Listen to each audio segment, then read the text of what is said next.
സാധാരണഗതിയിൽ exit poll ഫലങ്ങളിൽ വിശ്വസിക്കുന്ന ഒരാളല്ല ഞാൻ. പക്ഷേ തെരഞ്ഞെടുപ്പ് കഴിഞ്ഞ് ഞങ്ങളുടെ പാർട്ടിയിൽ നിന്ന് ലഭിച്ച കണക്കുകൾ പരിശോധിക്കുമ്പോൾ ഇപ്പോഴത്തെ എക്സിറ്റ് പോളുകളേക്കാൾ കൂടുതൽ, എക്സിറ്റ് പോളുകൾ പ്രവചിച്ചതിനേക്കാൾ കൂടുതൽ സീറ്റുകളോടെ UDF അധികാരത്തിൽ വരും എന്ന പൂർണ്ണമായ വിശ്വാസമാണ് ഞങ്ങൾക്കുള്ളത്.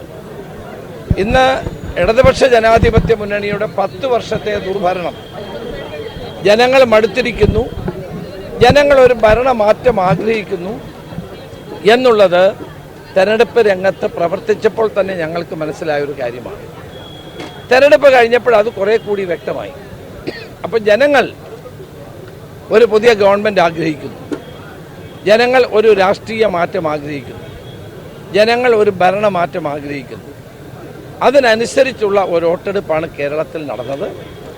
അതുകൊണ്ട് കേരളത്തിൽ 4-ാം തീയതി വോട്ടെണ്ണിക്കഴിഞ്ഞാൽ ഉണ്ടാകാൻ പോകുന്നത് കേരളത്തിൽ UDFൻ്റെ ഒരു ഭരണത്തിനുള്ള വഴിയാണ് തുറക്കുന്നത്.